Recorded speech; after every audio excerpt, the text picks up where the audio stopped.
కొంతమందికి సారీ అని చెప్పండి చాలా కష్టం. ఇతరులను బాధిస్తారు, వేధిస్తారు, హింసిస్తారు, చాలా ఇబ్బంది పడతారు. కానీ సారీ చెప్పాల్సిన సమయంలోకి వచ్చినప్పుడు నేను చెప్పనంటే చెప్పనని బిగిసిరు కూర్చుంటారు.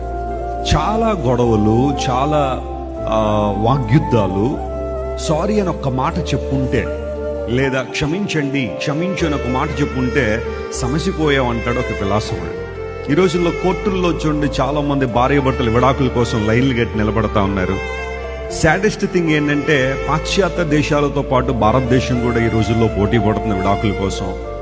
బంధాలు విచ్ఛిన్నం అయిపోతున్నాయి, పెళ్ళిళ్ళు బాగానే జరుగుతున్నాయి వైభవంగా, ప్రేమించి కొందరు, లేదా అరేంజ్డ్ మ్యారేజెస్ కొంతమంది పెళ్ళిళ్ళు చేసుకుంటున్నారు. కానీ ఆ తర్వాత ఎందుకు వైవాహిక జీవితాలు నిలబెట్టుకోలేకపోతున్నారంటే, ఏదో ఒక సందర్భంలో భర్త లేదంటే ఏదో సందర్భంలో భార్య ఒక సారీ అనే ఒక్క మాట చెప్పడానికి ఇష్టం లేక, అక్కడ ఈగో వచ్చేసి నేను ఆ మాట చెప్పడం ఏంటి అన్న ఉద్దేశంలో చాలామంది ఆ పట్టుదలకు పోయి కుటుంబాలు, బంధాలు విచ్ఛిన్నం చేసుకుంటున్నారు.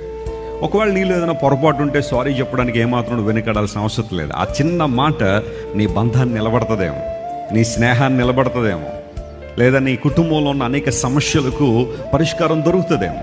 Learn to say sorry if you commit any wrong. నువ్వు ఏదైనా ఒక పొరపాటు చేసి ఉంటే, అది ఇతరులను బాధించుంటే, నొప్పించుంటే సారీ అని చెప్పడంలో ఇబ్బంది ఏమీ లేదు. ఈ విషయాన్ని గుర్తుపెట్టుకోండి.